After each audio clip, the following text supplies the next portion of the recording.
Today I've come with a recipe that is one of my favorites. Along with that, I'll show you all that I've cooked today to make a complete meal. Namaskar and welcome to Curries with Bumbi. And on today's menu, there is a mixed vegetable curry with a choice of spinach, a simple dal, and stir-fried okras all served with hot steamed rice. Okay, this is what is known as Malabar spinach, and in Bengali it is called as pui shak. You will get it at some Asian grocery stores or Indian grocery store. But my friends, please do not worry if you do not get them. You can try this same recipe using spinach or any greens or maybe beet greens. Wash them very well before cutting. You can use both the stalks as well as the leaves. The stalks near to the tip are more tender than the ones closer to the roots. So sometimes I discard those end stalks as they are a bit fibrous at times, but not everyone will like it. If I find the stalks a bit hard, I peel them from one end and take out the fibers like strings. Discard any leaves that look soggy or sad. I just love pui shak. They are more meaty in texture compared to spinach and have this subtle earthy flavor. In West Bengal, several vegetarian and non-vegetarian dishes are made with this spinach, but today I will be showing you a vegetarian, or I may call it as a vegan recipe.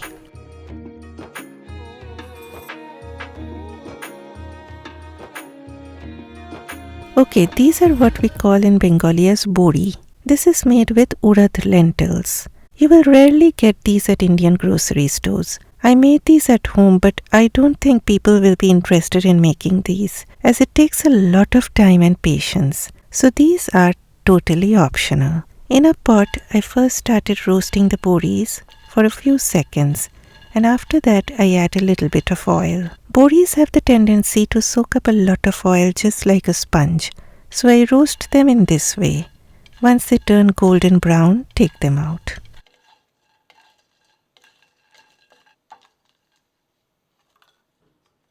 Next, heat about 3 tablespoons of oil over medium heat. Once the oil turns hot, add a dry bay leaf, a dry red chilli, a teaspoon of Bengali 5 spice, that is panch phoron, and about half a teaspoon of hing, that is asafoetida. I have given the link on how to make panch phoron in the description box below the video. And then, Mr. Potato is the first one to enter the pot. Fry the potatoes for 2 to 3 minutes on high heat. Then add sweet potato.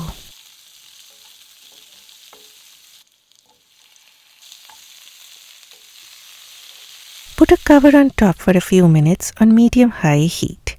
When you see the edges of potatoes getting a little brown color, add pumpkin or butternut squash. Stir for a minute. Again cover on medium-high heat for 5 to 6 minutes. Next in line is the pui shak.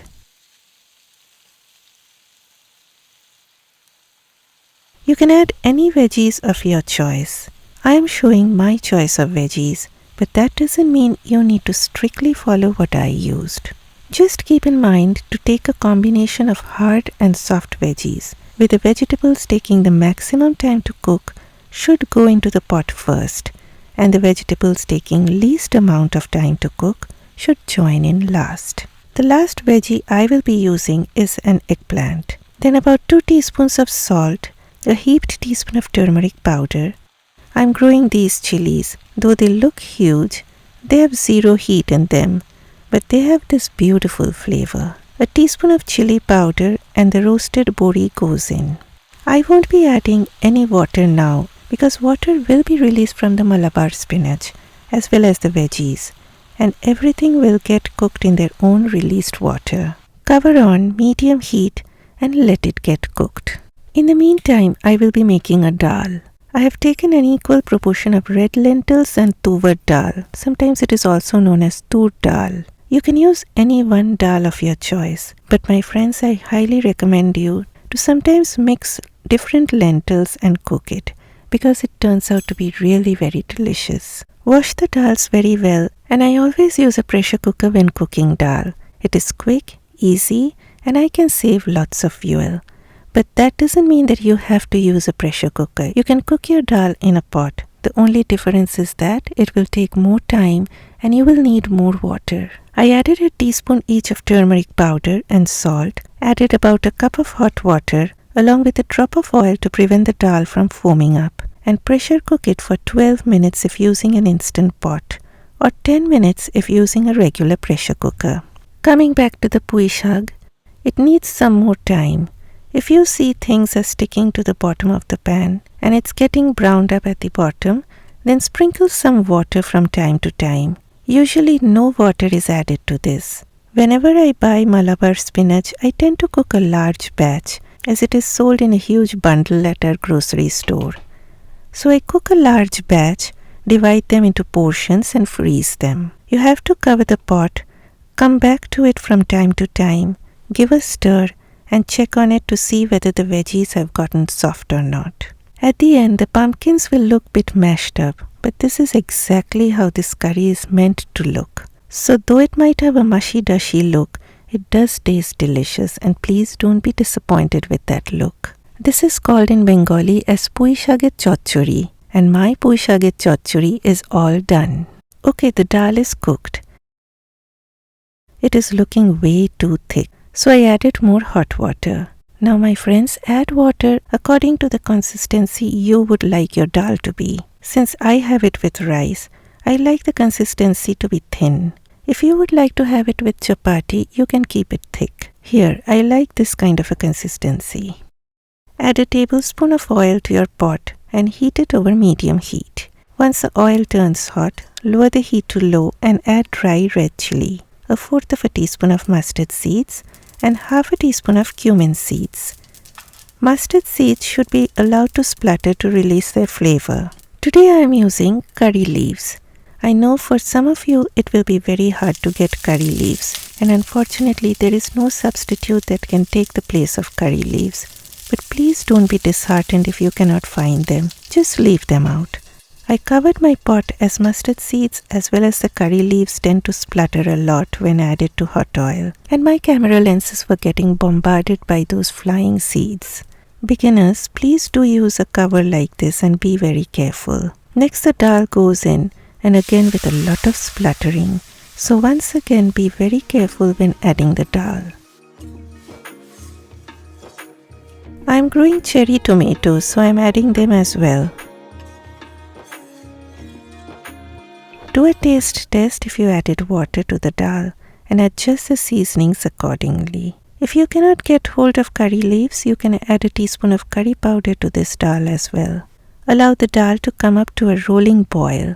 You can also add some chopped coriander leaves if not using curry leaves. And my dal is all done. This dal can be stored in the refrigerator for 5 to 6 days. Next, coming to the stir-fried okra. Heat about 2 tablespoons of oil in a large frying pan. Once the oil turns hot, add about 1/2 teaspoon of cumin seeds and just 1/8 teaspoon of fenugreek seeds. Fenugreek seeds give a beautiful flavor, but if you plan on serving this to kids, it's better to leave out the fenugreek seeds as they are bitter in taste and kids will hate it if a fenugreek seed lands in their mouth. Add the okras and stir on fairly high heat to get rid of the slime. Notice how I have cut the okras into small pieces. Cut like this when stir frying okras. I always wash okras before cutting them. In that way they get less slimy. After washing, either I allow all that water to drain off or wipe them with a paper towel to get a dry surface. If you dislike that slime of okra, follow all these steps and you are going to thank me later. Stir them on high heat until you see the slime all gone. Next, I like adding just 1/2 teaspoon each of curry powder and turmeric powder along with salt. Add the salt after all that slime disappears. Sometimes I leave out the curry powder and just use turmeric powder. It still turns out to be very delicious when cooked in this way. Now cover it on medium-low heat and come back to it frequently to give a stir and check on them whether they have become tender. My friends, this gets done very quickly and this stir-fried okra is ready to land on my plate. So here you go my friends. This is red lentil tuvar dal with mustard and cumin seeds. Then is the delicious Malabar spinach along with vegetables. And last but not the least, pan-fried okras, all to be relished with rice or roti. Please do try these recipes and send me your feedback. And if you're someone who've made it to the end of this video, I cannot thank you enough for all your support. Please give me a thumbs up if you have enjoyed watching, and please consider subscribing. Bye bye.